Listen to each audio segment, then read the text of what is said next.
I am so incredibly emotional right now because I just finished this book. Because of one of you, and you know who you are, I was able to read the book. I loved reading the book. I almost forgot what it felt like to actually have a book in my hand. Usually I'm listening or I'm on my Kindle. It was so much fun to be able to hold it again.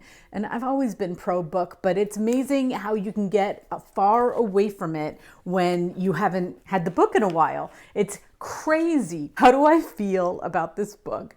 Speechless. I don't even know what to say. I really don't. It is... I need to take a deep breath because I just finished it. And for those of you who have already read it, you know what I'm talking about. And you warned me. You said, wait for the ending. I thought I knew. I was at 90%. I only had a little bit more to read. Oh, okay. I know exactly what's going to happen. But no, Jodi doesn't let you do that. You don't get to know ahead of time. You have to read the entire book. It's going to take me a minute. It's going to take me a minute to get over this book, which is why it is worth 5 stars. If it's going to take you a while, I don't know if I'm ever going to forget this story. I talked about this story so much with family members and friends, and they are sick of me. As I was going through it, I'm like, and then this happens, and what would you do? And that's what she does to us. She makes us question our morals, question what we think we're going to do. And then you're like, would I do that? I don't know. So let's talk about it for those of you like me who either haven't read it or just are reading it. This case starts off with a family. The parents, Sarah and Brian, have 2 children. This is a parent's worst nightmare. At age 2, their daughter, Kate, comes down with leukemia. I can't think of a worse thing to have happen at that point. I know people who have had children that battled with leukemia. We read about them. We're afraid of them. She goes through that. Jodi goes through all the emotions of these people, of this couple that everybody doesn't want to be like. Everybody is afraid they will experience something as terrifying as this. Jesse, their older son, he's not a match for his sister. He can't donate anything towards her treatment, bone marrow, blood. You know what? She goes into it way more than I can even explain.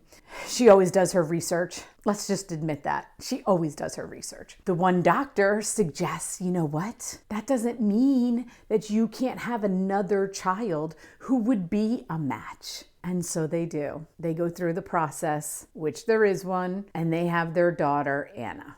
From the moment Anna is born, her umbilical cord blood gets rushed to Kate.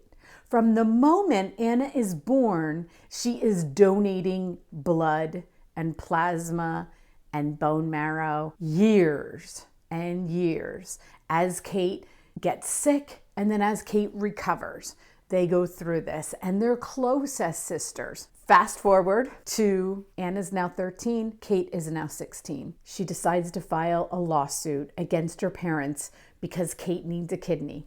And I'm hesitating because I don't want to say too much. I really just want to keep it short, not give anything away. She finds a lawyer and I'm smiling because I love him so much. His name is Campbell. The other thing, just in case you've never read one of Jodi's books, and I'm going to try to convince you that you need to have her books in your life, what she does is she takes us through each person. There are chapters dedicated to Kate, to Anna, to Jesse, to Sarah, to Brian, and then Campbell, and then Julia, the court-appointed advocacy for Anna. She gets you into their head. She takes you into their life and how this case affects each and every one of them. I kept thinking, what would I do? What would you do to keep a child alive if you couldn't just lay down your own life for them? That's what we would do. we would just lay down our own life. We wouldn't have to get anyone else to do it for us. But if you couldn't lay down your own life, what would you do? That is the question that this book takes you to over and over and over again. I just have to, I know like I'm in the middle of another book and I got another book waiting for me, but I just want to just take a minute and absorb the ending and absorb all the thoughts that I went through in the journey of this book. It lets you go there, and it lets you go down a place that you hopefully, I'm saying this to you, hopefully you never had to go to. I connected with Sarah, the mom, so much. In the beginning, you're kind of pissed off at her that she's allowing her youngest daughter to have to go through all of this. I love how Jodi took us into her thoughts. By the end, you're feeling really sympathetic to her. And that's what she does too. I remember in a couple of the other books that I've read, I think this is my 4th or 5th one now, I start off not liking a character, and by the end, I'm rooting for them. She has you understanding why you shouldn't judge people on the first go around, especially in this world. Jodi wrote this book, it was back in 2004, but in the world we're living in today, how quick is it to just judge someone? Quick judgments. It's not fair. It just isn't. You don't know what other people are going through. And I'm going to give you my favorite quote. And in case I didn't tell you already, it was 712 pages. You are invested. I wonder what it takes for her to write a book. I really do, because she does pound them out quicker than you would think. Oh, I'm going to write a 700-page book and then I'm going to take a year off. No, she does not do that. She goes back at it and back at it. And I wanted to look too how many books she has written. I am chipping away at them though, and so happy. I am so happy, because I haven't been disappointed in any of them. They are all 5-star books. Sometimes to get what you want the most, you have to do what you want the least. There are so many quotes in this book.